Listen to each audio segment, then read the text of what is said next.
Praise road. હું Stanley Macwan, મારી YouTube channel Gujarati Bible સ્ટડીમાં તમારું સ્વાગત છે.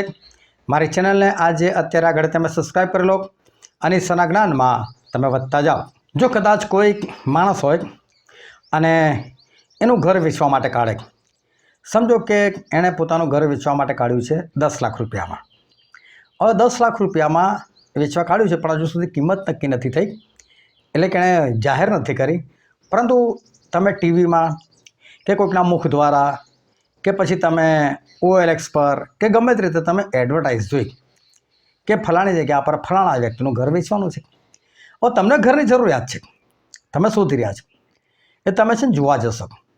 હવે જો તમને નથી ખબર કે ઘર તમારે યોગ્ય છે કે નથી, એ તમને નથી ખબર, અને ઘર જે છે ને એ 2-5 રૂપિયાનું આવતું નથી કે તમે ખિસ્સામાં પૈસા નાખીને જાઓ. એટલે કેવું હોય છે, ઘર છે એ જો જ્યારે લોકો ખરીદવા માટે નીકળે તો કંઈ પૈસા લઈને ના નીકળ્યા હોય. પહેલાં તો લોકો વિસ્તાર જોવે, જગ્યા જોવે, ઘર જોવે, આ બધું પસંદ છે કે નહીં એ બધું જોવે. હવે શું થાય કે તમને ઘરની જરૂર છે, તમે ખરીદવા માટે માગો છો. હવે તમે જોવા માટે ગયા, હવે તમે પહેલાં જોયું કે આ જગ્યા સરસ છે, વિસ્તાર તમને ગમી ગયો. હવે તમે ઘર જોયું, અને ઘર તમે જોયું તો તમે જેવું તમે મનમાં નક્કી કરેલું, કદાચ તમને 2 રૂમ રસોડાનું જોઈએ છે ને તમને એવું જ ઘર દેખાયું, અને તમને એનો કલરથી લઈને એની ટાઇલ્સ લઈને બધું પસંદ આવ્યું. હવે જો તમને જ્યાં સુધી પસંદ નહીં આવે ત્યાં સુધી તમે પૈસા નહીં પૂછવાના, અને એમને તમે પૂછશો ને તો ખરેખર તમે પૂછવા ખાતર પૂછો છો. પણ ખરી રીતે તમે કિંમત જાણવાનો ક્યારે પ્રયત્ન કરશો કે જ્યારે તમને ખરેખર એ ઘર ગમી ગયું તો. હવે તમને ઘર ગમ્યું એટલે તમે શું કહેશો, ભાઈ મને કિંમત તો કોહાની. હવે જો તમે ખરેખર છે ને ખરીદવાના હિસાબે કિંમત પૂછી છે, હવે તમે ખાલી કિંમત નથી પૂછી, હવે તમે ખરીદવાના માટે કિંમત પૂછી. હવે તમારા મનમાં બી તમે નક્કી કર્યું હોય, વિસ્તાર જોઈને, ઘર જોઈને, એનું બાંધકામ જોઈને તમે મનમાં બી નક્કી કર્યું હોય ઘર સરસ છે, જો 10 લાખ સુધી મળી જાય ને તો હું આને લઈ લઉં. એવું તમે મનમાં નક્કી કરો છો, વિચારો છો, અને તમે પહેલાં પૂછો ભાઈ કેટલું છે, આની કિંમત કેટલી. તમને નથી ખબર આ કેટલા કહેશે, 12 લાખ કહેશે, 15 લાખ કહેશે, 20 લાખ કહેશે, મને નથી ખબર. પરંતુ એ તો તમારી અપેક્ષા મુજબ બોલે છે. ભાઈ 10 લાખ, ઓછા 10 લાખ બોલે ને તો તમે અંદરથી ખુશીથી ઉછળી ઉઠો. ભલે એની સામે તમે જાહેર કરો કે ના કરો, પણ તમે અંદર તો ખુશીથી ઝૂમી ઉઠો. અને તમને એવું થાય 10 લાખમાં. હવે છે ને જો તમને વિસ્તાર પસંદ આવ્યો, તમને ઘર પસંદ આવ્યું છે, તમને કિંમત પણ પસંદ આવી છે. હવે પેલા માણસે તો OLX પર કે પછી કોઈક જગ્યાએ એણે તો એડ મૂકેલી જ છે. હવે તમને અંદર બીક લાગશે, હું અહીંથી જતો રહ્યો અને જો કદાચ કોઈ બીજો આવ્યો અને એને ઘર ગમી ગયું અને એણે લઈ લીધું તો મારે તો જરૂર છે, મારે લેવું છે ને, મારા બજેટમાં છે, મને ગમતું છે, બધું જ બરાબર છે. હવે તમને બીક લાગશે ઘર જતું રહું તો. ભાઈ એક કામ કરો, 100 તો પાક્કો કરો. પણ તમે થોડા 10 લાખ લઈને ગયા છો, લો ભાઈ 10 લાખ રૂપિયાને લાવો, અને 10 લાખ તમારા ઘરમાં પણ નથી પડે, તમારે વ્યવસ્થા કરવાની છે. એ તમે એને શું કરો કે લે ભાઈ એક કામ કર, આ 10,000 રૂપિયા પકડ. આ 10,000 રૂપિયા જે છે એ મારું બહાનું છે, એ હું તને બહાનું આપું છું. હવે તમે બહાનું આપ્યું, પેલા એ સામે બહાનું લીધું. હવે એનો છે ને ખત કરવામાં આવે, એક લખાણ લખવામાં આવે, એને કહેવાય બાના ખત. હવે બાના ખત જે છે ને બહુ અદ્ભુત વસ્તુ છે. તમે ભલે 10,000 આપ્યા, પણ તમને ખબર છે કે બાના ખતમાં તમે લખો છો કે બાકીના પૈસા મહિના પછી, 2 મહિના પછી હું આપી દઈશ, જે બી તમે સમયગાળો નક્કી કરો. હવે સામેવાળો છે ને 10,000માં તો એવું સમજે છે કે 10 લાખ મળી ગયા. કેમ? કારણ કે આ બાનું છે. એટલે 10,000 રૂપિયા એ બીજા 9,90,000ને લઈને આવશે જ, એની પૂરી ખાતરી છે. કારણ કે આ બાના ખત છે, બાનું કરેલું છે. બાનાનો બહુ જ મોટો અર્થ રહેલો છે, બાનું જબરદસ્ત વસ્તુ રહેલી છે. અને આત્મિક જીવનમાં બાનું શું છે? ઈશ્વર પણ બાનું આપે છે આપણને. એ શાનું બાનું આપે છે? એ બાનું શું છે? શું તમે બાનું લીધું છે કે નહીં? તમને બાના વિશે ખબર છે કે નહીં? એ જાણવા માટે આ વિડીયોને તમે આખો જુઓ.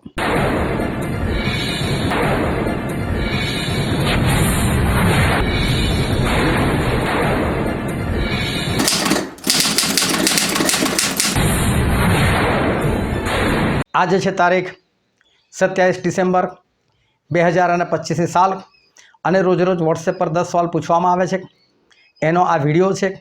અને આજનો પહેલો પ્રશ્ન છે, મેં એટલે કે પાઉલે મારા પત્રથી તમને શું કર્યા?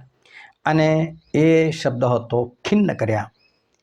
એનો જવાબ હતો ખિન્ન કર્યા.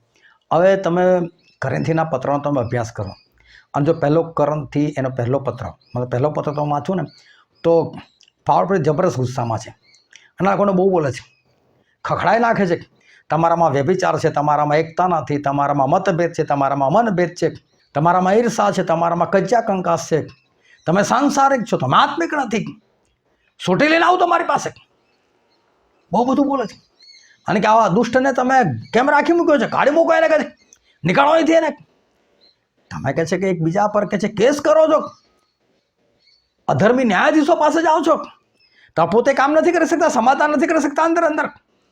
બહુ બધું ભાવથી તે લોકોને પત્ર અંદર લખીને જણાવે છે પૂરા ગુસ્સાથી. કારણ કે કરંથની મંડળી એ દોષી માલુમ પડે છે.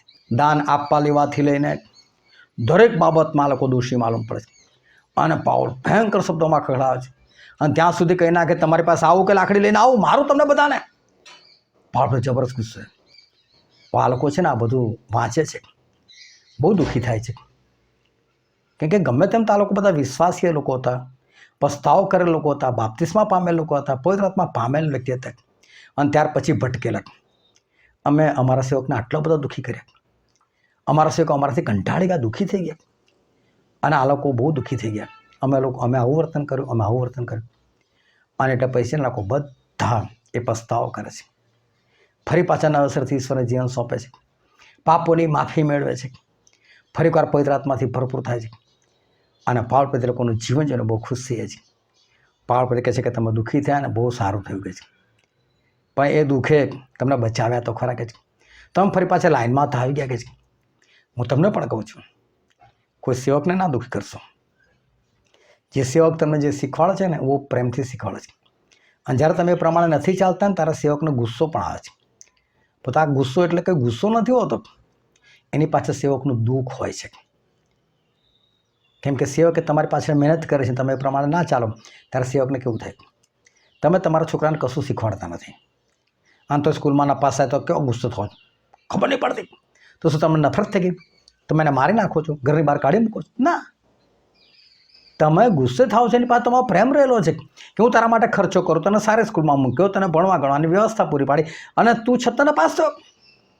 એ તમારો ક્રોધની પાસે ખરેખર દુઃખ સમાયેલું છે. તમે એવું ચાલો કે તમારો છોકરો સારામાં સારા માર્કે પાસ થાય. તો આત્મિક જીવનની વાત છે.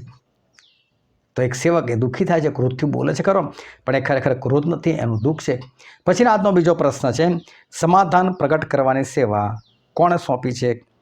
અને એ છે જવાબ દેવે. હવે એકવાર પ્રભુએ દ્રષ્ટાંત આપ્યું કે એક દ્રાક્ષાવાડીની અંદર એક અંજીરી રોપેલી હતી. અંજીરી એટલે માણસ, વિશ્વાસી, અને માલિક આવે છે અને માળી કહે છે અંજીરીને કાપી નાખતો. 3 વર્ષ હું જોઉં છું કે ફળ તો આપતું નથી. આટલું સરસ ઝાડ છે, આટલું બધું ફૂલેલું ફાલેલું છે, ખાતર ખાય છે, પાણી પીવે છે, એને આટલી બધી માવજત કરવામાં આવે છતાં ફળ નથી આવતું. કાપી નાખ, કોઈ બીજું ઝાડ રોપી દો કે ફળ તો આવશે. આ તો નકામી જગ્યા રોકે છે, કાપી નાખો છે. ખરેખર આ માલિક એટલે યહોવા બાપ, માળી એટલે પ્રભુ ઈસુ ખ્રિસ્ત, અને કહે છે મારી નાખવા માણસ છે કે છે, એનામાં પવિત્ર આત્માના કોઈ ફળ દેખાતા નથી, શું કામ જીવે છે? આવા ના જીવવો જોઈએ. અને માળી એટલે પ્રભુ ઈસુ ખ્રિસ્ત. માલિક આટલો અવસર રહેવા દે ને, હું 4 બાજુ ખોદું છું કે છે, ખાતર નાખું છું, પાણી નાખીશ, અને જો આવતા વર્ષે માલિક ફળ ના તો કાપી નાખજો બસ. પ્રભુ ઈસુએ એમનો જીવ આપ્યો છે ને, એટલે દર વર્ષે તમને 1 વર્ષ ઉમેરી આપે છે.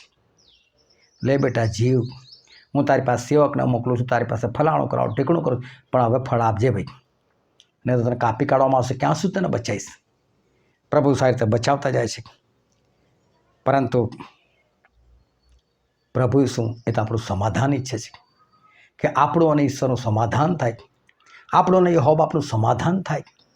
અને એટલે ઈશ્વરે એમના સેવકોને આ સેવા સોંપેલી છે કે જાઓ, જેને લોકોને સમાધાન શીખવાડો કે દેવ સાથે સમાધાન કરે, ફળ આપતા થઈ જાય.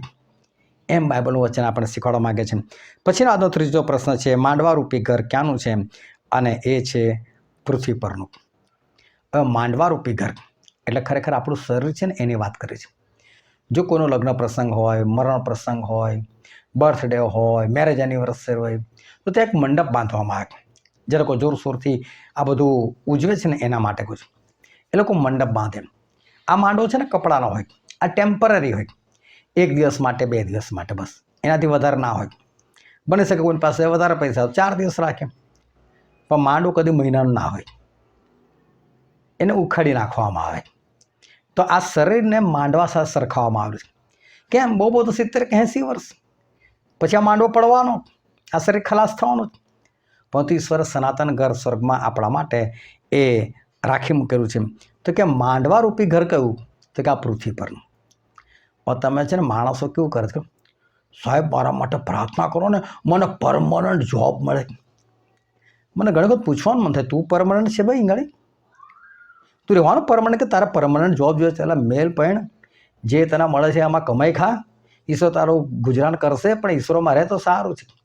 જ્યારે તારી કોઈ ગેરંટી નથી તું પરમનન્ટ છે કે નહીં, અને પછી તું શાનો પરમનન્ટ જોબ માગે છે. આના માટે આ વિચારવા જેવી વસ્તુ છે કે તમે પરમનન્ટ કરો છો, પણ તમે પોતે પરમનન્ટ છે કો નહીં એ તો વિચારો. પછીનો પ્રશ્ન છે, આ માંડવામાં રહેતા શાને લીધે ખરેખર નિશાસા નાખીએ છીએ? અને એ છે બોજાને લીધે. તમે જો આ શરીરની અંદર બહુ બધા બોજા છે. હું ભલે સેવક હોઉં, મને આમ જોવા જો દુનિયાની કોઈ બાબતની ચિંતા નથી, પરંતુ છતાં બોજો તો છે જ. જે વિશ્વાસીઓ ઈશ્વરે મને સોંપેલા છે એ લોકોનો બોજો, આ ચાલતા નથી બરાબર. કેટલી મહેનત કરવાની લોકોની પાછળ, કેટલું દોડવાનું લોકોની પાછળ. અરે ક્યારે તમે ફળ આપશો, ક્યારે ફળ આપશો? પરિવારનું જોવાનું, બાળકોનું જોવાનું, પત્નીનું જોવાનું. ગમે ત્યાં પ્રાર્થના કરવા માટે ગયા હોય પરંતુ ઘરે આવી જવાનું, ઘરની જરૂરિયાતો પૂરી પાડવાની. આ બધા બોજા છે. ઈશ્વર છે એટલે બહુ શાંતિથી પતી જાય છે, એમાં કોઈ એ નથી. આ બોજાના માટે કંઈ ભાગવું નથી પડતું, કોઈ દબાણ હેઠળ નથી, પણ દરેક જણ બોજા તો હોય જ. હવે આ બોજાના લીધે બાઇબલ શું કે નિશાસા નાખે છે. એટલે ખરો આત્મિક વ્યક્તિ છે ને, એ ખરો આત્મિક વ્યક્તિ એ હંમેશા કદી જીવન નહીં માગે, એ માગશે મોત. મને તો સ્વર્ગમાં લઈ લો ભાઈ. એક ભાઈ હતા, મેં એમને આ પ્રશ્ન કર્યો, બોલો હમણાં જ ઈશ્વર તમારી પાસે આવે અને ઈશ્વર તમને એવું કે બોલ માગ, તું જે માગે છે તને આપી દઈશ, તમે ખાલી વિચાર કરીને પછી મને જવાબ આપો કે તમે શું માગો. એણે આમ વિચાર્યું, પછી એનો જવાબ એટલો સુંદર મળ્યો, હું તો એવું માગું પ્રભુ મને અત્યારે લઈ જાઓ સ્વર્ગમાં, મારે તો જીવવું જ નથી. એ ખરેખરો આત્મિક છે ને એ કદી પણ જીવવા નહીં માગે. એ બીજાના માટે જીવી રહ્યો છે, એ પોતાના પરિવાર માટે, વિશ્વાસીઓ માટે જીવી રહ્યો છે. પરંતુ એને તો ખરેખર એવું થાય, ક્યારે પ્રભુ પાસે જતો રહું, ક્યારે પ્રભુ પાસે જતો રહું, ક્યારે પ્રભુ મને લેવાના માટે આવી જાય, ક્યારે આકાશમાં જતો રહું. એને ત્યાંની પડેલી છે, કારણ કે એની નજર ક્યાં છે? ઉપર છે, આ પૃથ્વી પરના વાનાઓ પર નથી. એટલે જે માણસ આ પૃથ્વી પર કશું પણ માંગતો હોય ને, એટલે સમજી લેવાનું કે એ ખરો આત્મિક નથી, 100% આત્મિક નથી. જે માણસ મરવા ચાહતો હોય, આત્મહત્યા નહીં, પરંતુ પ્રભુના રાજ્યના માટે મરવા માંગતો હોય ને એ જ ખરો આત્મિક. એના સિવાય બીજા બધા દૈહિક લોકો છે, સાંસારિક લોકો છે. પછીનો પ્રશ્ન છે, અમે ખ્રિસ્ત તરફથી તમારી આજીજી કરીએ છીએ કે તમે શું કરો? અને એનો જવાબ છે દેવની સાથે સમાધાન કરો. હવે ખરેખર આ કલમ તો એવું કહે છે કે જાણે દેવ ખ્રિસ્તની મારફતે અમારી આજીજી કરે છે. હું તમને વાંચીને બતાવું. 2 કોરિન્થીથી તેનો 5મો અધ્યાય અને 20મી કલમ. એ માટે અમે ખ્રિસ્તના એલચી છીએ, જાણે કે દેવ અમારી મારફતે વિનંતી કરતો હોય તેમ અમે ખ્રિસ્ત તરફથી તમારી આજીજી કરીએ છીએ કે દેવની સાથે સમાધાન કરો. જો દેવ જાણે કે આજીજી કરે છે, એમના સેવકો પ્લીઝ આને બચાવી લેના, આને બચાવી લેના, જાનલા દોડ ભાગ કામ કરે, આને બચાવી લેના. બોલો ઈશ્વરને તમારી સાથે સમાધાન કરવાની ઈચ્છા છે, એ આજીજી કરે છે. આ ઈશ્વરનો સેવકો એમને તમારી આગળ પાછળ ફરતા નથી. તમને એવું લાગતું હશે અમારા દાન લેવાના માટે. અલા કોઈ બી સેવકના ઘરે જઈને જો કદી ભૂખે નથી મરતો. તમે દાન આપો કે ના આપો, કોઈ સેવક ભૂખે નથી મરતો. આનું તો કોઈ આપવાનું બંધ કરી દો. જાઓ, તમને એવું લાગતું ને કે મારા દાનથી કોઈ જીવે તો આપવાનું બંધ કરી દો અને પછી એના ઘરે જઈને જોઈ આવો, તમારા કરતાં સારું ખાતો હશે. ઈશ્વર એને ખવડાવે છે, એમાં કોઈ શંકાના સ્થાન નથી. પરંતુ એ તમારે આગળ પાછળ સેવક એટલા માટે ફરજ, કારણ કે દેવ એને આજીજી કરવાનું કહે છે. અલા પ્લીઝ આને બચાવી લે, બચાવી લે. એટલે સેવક તમારે આગળ પાછળ એ આજીજી કરતો ફરે છે. પછીનો પ્રશ્ન છે, દેવની ઈચ્છા પ્રમાણે થતો ખેદ શોક નહીં પણ તારણ ઉપજાવે એવો શું ઉત્પન્ન કરે છે? અને એ છે પસ્તાવો. દેવ તરફથી થતો ખેદ એટલે કે દુઃખ, દેવ તરફથી દુઃખ. એટલે જ્યારે દેવ તરફથી દુઃખ થતું હોય તો દેવ તરફથી કેવું દુઃખ થાય હું તમને કહું. પાઉલે કોરિન્થીઓને બરાબર ખખડાયા. તમારામાં વ્યભિચાર છે, તમે આવા તમે તેવા, લાકડી લઈને આવો. તો આ લોકોને કેવું દુઃખ થયું? જો ને પાઉલે અમને સંભળાઈ નાખ્યું. ના, એવું દુઃખ નથી થયું. જો ને અહીં તો આવું નથી, દૂર પત્રમાં રહીને કેવું ખરાબ ખરાબ ભૂંડું ભૂંડું લખે છે, એવું પણ નહીં. આ લોકોને કેવું દુઃખ થયું? અરે અમે આવા ભૂંડા, અમે આવા છે, ખરાબ છે. નિનવેના લોકો જુઓ, યુનાએ શું કીધું? આજથી 40 દિવસ પછી 41મા દિવસ તમારો નાશ થઈ જશે. બધાએ પોતાના જોર જુલમ બંધ કરી દીધા, પોતાના કામકાજ સુધારી લીધા. આ ઈશ્વર તરફથી થતું દુઃખ. એટલે અમે આટલા ભૂંડા છે, ઈશ્વર અમને મારી નાખશે. આ ઈશ્વર તરફથી દુઃખ થાય છે. જે આવું વિચારે ને, પણ આવું એમ મને સંભળાઈ ગયો, પાસ્ટર થઈને અમને સંભળાવ છે વચનમાં, તો આ સાંસારિક દુઃખ છે. પણ જ્યારે એનું થાય, હું આવો છું, તારે મને કીધું, હું આવો ભૂંડો, હું મારી જાતને સુધારી લઈશ. આ ઈશ્વર તરફથી થતું દુઃખ છે. અને ઈશ્વર તરફથી જ્યારે દુઃખ થાય ને, ત્યારે એ માણસ પોતાને બચાવવાનો પ્રયત્ન કરે. એ માણસ વિશ્વાસ કરે ને પસ્તાવો કરે. તમે જો પ્રભુ શું બહુ ખુલ્લામાં બોલતા હતા, શાસ્ત્રીઓ, ફરીસીઓ, ઢોંગીઓ, તમને અફસોસ. તો શું પ્રભુ એમનું મોત ચાહતા હતા? નહીં. એ લોકો પસ્તાવો કરે ચાહતા હતા. જો તમે પાપ કરશો, તમે તમારા પાપમાં મરશો. તો પ્રભુ શું ચાહતા હતા? ભાઈ બચી જાઓ, લાગ, હું તમને બચાવવા માગું છું. એટલે ઈશ્વર જ્યારે દુઃખ કરાવે ને, અને ઈશ્વરથી તમને દુઃખ થાય ને, ત્યારે તમે છે ને સુધરી જાઓ. એટલે ઈશ્વર તરફથી દુઃખ થવું એ બહુ જરૂરી છે. પછીનો પ્રશ્ન છે, અમે તમને એવી વિનંતી કરીએ છીએ કે તમે શાનો અવર્થા અંગીકાર કરો. ખરેખર તો અંગીકાર ન કરો એવું બાઇબલમાં લખેલું છે, પણ મેં ન શબ્દ ઉડાવી નાખ્યો. અવર્થા અંગીકાર કરો. લખેલું કે દેવની કૃપાનો અવર્થા અંગીકાર ન કરો, પણ મેં ફેરવી નાખ્યું એટલે એનો જવાબ આવે ખબર નહીં. પરંતુ ખરેખર બાઇબલ એવું કહે છે કે તમે દેવની કૃપાનો અવર્થા અંગીકાર ન કરો, એટલે કે વ્યર્થમાં અંગીકાર ન કરો. જો તમને રોજ રોજ જીવન મળે છે ને, એને ઈશ્વરની કૃપા સમજો. અને પછી તમે એવું ના સમજો આ ઈશ્વર કરશે તો કૃપા કઈ જવાના છે, એવું નથી. પ્રભુએ શું કીધું કે તે પેલો બુરજ પડી ગયો અને એમાં અમુક લોકો મરી ગયા અને તમે લોકો બચી ગયા કે છે. તો કે તમે એના કરતાં બહુ સારા હતા એટલા બચી ગયા, એવું ના માનશો કે છે. તમે બી પસ્તાવો નહીં કરો, તમે તમારા પાપમાં મરશો. લોકનો 13મો અધ્યાયમાં જ. એટલે પ્રભુ એવું કહેવા માગે છે કે તમારી પર કૃપા થઈ છે ને, તો કૃપાનો અંગીકાર કરો અને સુધરી જાઓ. તમે એવું ના સમજશો કે તમારું આયુષ્ય છે એટલે તમે જીવો છો. ના, તમારું આયુષ્ય તો આજ પૂરતું જ છે, આજે જ તમે ખલાસ થઈ જવાના. પણ તમે સવાર જોઈ શકો છો ને, ઈશ્વરની કૃપા છે. કેમ સવાર આપી? ઈશ્વરે તમને એક તક આપી, ભાઈ બચી જા, પસ્તાવ કર, મને જીવન સમર્પિત કર. તો એના માટે ઈશ્વર કૃપા કરે છે. તો એનો છે ને અવર્થાંગ, હા ઈશ્વર જે દારૂ પીવો, આ કરો, ફલાણ કરો, ગાળો બોલો, લડાઈ ઝઘડા કરો, આ રીતે જીવન ના જીવવાનું હોય. પોતાની જાતને સુધારો, અવર્થા ઈશ્વરની કૃપાનો અંગીકાર ન કરો. પછીનો પ્રશ્ન છે, શારીરિક ખેદ કેવો છે? એટલે કે શારીરિક દુઃખ એ કેવું છે? અને છે મરણ સાધક. એટલે જ્યારે માણસને સંસાર તરફથી દુઃખ થાય, શારીરિક દુઃખ થાય, ત્યારે છે ને એ મૃત્યુ પામે, એ મરણ સાધક હોય. કઈ રીતે? તમે જો કેટલી વખત માણસ ચિઠ્ઠીમાં લખીને મરી જાય, મારી પત્ની મને છોડીને પિયર જતી રહી, મને લાગી આવ્યો, દુઃખ થયું અને એ નહેરમાં છલાંગ મારી દીધી, નદીમાં છલાંગ મારી દીધી, ગળે પંખે લટકાઈ ગયો, ફલાણું ઢીકડું. આ સાંસારિક દુઃખ છે ને, મારી નાખે માણસને. એટલે સાંસારિક દુઃખ બહુ ભયંકર છે. કદી પડવાનું જ નહીં. જેને જે કરો કરવા દો ભાઈ, જેને જ્યાં મરવું ત્યાં મરવા દો. તમે પોતે જીવો, તમે પોતે પોતાના મરો, ઈશ્વર મારો, એ રીતે તમે જીવન જીવો. બાકી તમે લોકોનું જોઈને બેસો, મને આમ બોલી ગયો, મને તેમ બોલી ગઈ, મારી સાથે આવો વ્યવહાર, મારી સાથે તેવો વ્યવહાર, એ તો થયા જ કરવાનો. પણ એ દુઃખ તમને મારી નાખશે. એ દુઃખ તમારી પર એવું ભાર થાય કે તમે મરી જશો. પણ ઈશ્વર તરફથી દુઃખ થતું હોય તો એ સારું છે. પણ તમે આવા સાંસારિક દુઃખથી તમે દૂર રહો. અને પછીનો પ્રશ્ન છે 9મો, આત્માનું બહાનું કોણ આપ્યું છે? અને એ છે દેવ. દેવે અમને મુદ્રાંકિત કર્યા છે અને આત્માનું બહાનું આપ્યું છે. એ આત્મા એટલે પવિત્ર આત્મા. હવે જુઓ એ બહાનું શું છે? જે આપણને સ્વર્ગ મળવાનું છે, એ સ્વર્ગની સડકો પણ ચોખ્ખા સોનાની છે. આ તો હું કહું છું જે બાઇબલના શબ્દો છે એના માટે, પણ તો ખરેખર તમે ત્યાં જશો ને ત્યારે તમને ખબર પડશે આટલી જોરદાર સડક, તમે અદ્ભુત સ્વર્ગના વારસદાર છો. એ સમજો કે સ્વર્ગ, સમજો હું ખાલી કહું છું, પણ માની લેજો કે એ સ્વર્ગ સમજી લો કે 10 કરોડનું છે. તો 10 કરોડ તમને ઈશ્વર આપ્યા નથી, ખાલી બહાનું આપ્યું છે. મેં તમને શરૂઆતમાં સમજાવ્યું ને બહાનું શું છે. તમે ઘર ખરીદવા ગયા 10 લાખનું ઘર, પણ તમે 10,000 આપ્યા. ઓ 10 લાખ વધારે કે 10,000 વધારે? 10 લાખ વધારે છે ને. 10 લાખ તો કિંમત છે. બહાનું કેટલું? બહુ ઓછું, 10,000.